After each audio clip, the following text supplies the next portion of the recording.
ಈಗ ಮರು ವಿಂಗಡಣೆ ಮಾಡ್ತಾ ಇದ್ದಾರೆ. ದಕ್ಷಿಣ ಭಾರತದಲ್ಲಿ ಜನಸಂಖ್ಯೆ ಕಡಿಮೆ ಇದೆ, ಅಫ್ಕೋರ್ಸ್ ಸೀಟ್ಗಳು ಕೂಡ ಕ್ಷೇತ್ರಗಳು ಕೂಡ ಕಡಿಮೆ ಬರ್ತವೆ.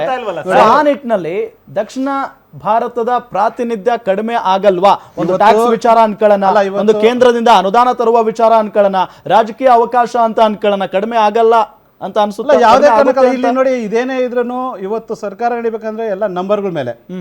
ಈ ನಂಬರ್ಗಳು ಅನ್ನೋದು ಯಾವ ಒಂದು ಸರ್ಕಾರ ಚುಕ್ಕಾಣಿ ಹೇಳಿರ್ತೋ ಆ ನಂಬರ್ಗಳ ಮೇಲೆ ಗೌರ್ಮೆಂಟ್ ಸರ್ಕಾರ ನಿರ್ಧಾರ ಆಗುತ್ತೆ ಹೊರತು ಇಲ್ಲಿ ಕ್ಷೇತ್ರಗಳ ವಿಂಗಡಣೆ ಆಗೋದ್ರಿಂದ ಇಲ್ಲಿ ಏನೋ ಒಂದು ಬದಲಾವಣೆ ಆಗುತ್ತೆ ಅನ್ನೋದು ಅಸಾಧ್ಯವಾದ ವಿಚಾರ.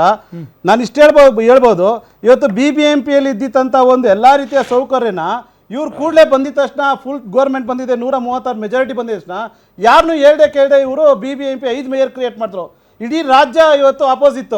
ಆದ್ರೆ ಇವರು ಮಾತೇನು, ಅಭಿವೃದ್ಧಿ ಆಗಬೇಕು, GB ಆಗಬೇಕು, ಗ್ರೇಟ್ ಬೆಂಗಳೂರು ಆಗಬೇಕು ಅಂತ ಒಂದು ಚಿಂತೆಯಲ್ಲಿ ಮಾಡ್ದಲ್ಲ, ಅದೇ ರೀತಿ ದೇಶಕ್ಕೂ ಕೂಡ ಬೇಕಾಗಿದೆ.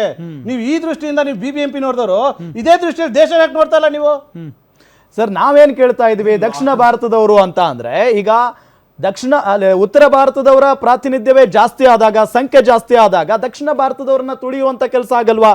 ಒಂದು ಟ್ಯಾಕ್ಸ್ ವಿಚಾರ, ಒಂದು ಅನುದಾನ ತರುವಂತ ವಿಚಾರ, ರಾಜಕೀಯ ಪ್ರಾತಿನಿಧ್ಯ ಎಷ್ಟರ ಮಟ್ಟಿಗೆ ಸಿಕ್ಬಿಡುತ್ತೆ?